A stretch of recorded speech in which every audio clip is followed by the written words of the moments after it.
అసలు లక్ష్మీ కటాక్షం అన్న మాటకు అర్థం ఏమిటో తెలుసా? సంతోషంగా ఉండడమే లక్ష్మీ కటాక్షం.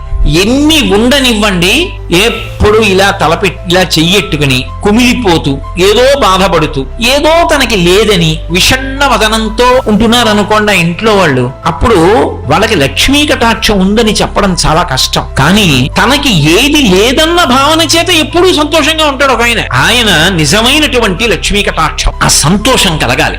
సంతోషం ఎప్పుడు కలుగుతుంది? నా మనసులో శూన్యం లేకుండా, అంటే నాకేదో లేదని ఏడుపు లేకుండా, ఏదైనా ఒకవేళ సమస్య ఉన్నా నేను ఈశ్వరుణ్ణి నమ్మి ఉన్నాను, ఆ ధైర్యం ఉండాలి. లక్ష్మీ కటాక్షం ఉన్నది అన్న మాటకు అర్థం అది. ఎవరి యందు లక్ష్మీ కటాక్షము విశేషంగా ఉంటుందో వాళ్ళు అనితర సాధ్యమైన కార్యాలు చేస్తారు. అందుకే భక్తుడికి కూడా ధైర్యము సంతోషము ఎక్కడంటే, నేను నమ్ముకున్నవాడు ఉన్నాడు, వాడు ఉండగా నేను ఎందుకు పాడైపోతాను. అందుకే వాడికి ఏడవడానికి కారణం ఉండదు, దరిద్రుడికి సంతోషించడానికి కారణం. ఎన్ని ఇవ్వండి, తృప్తి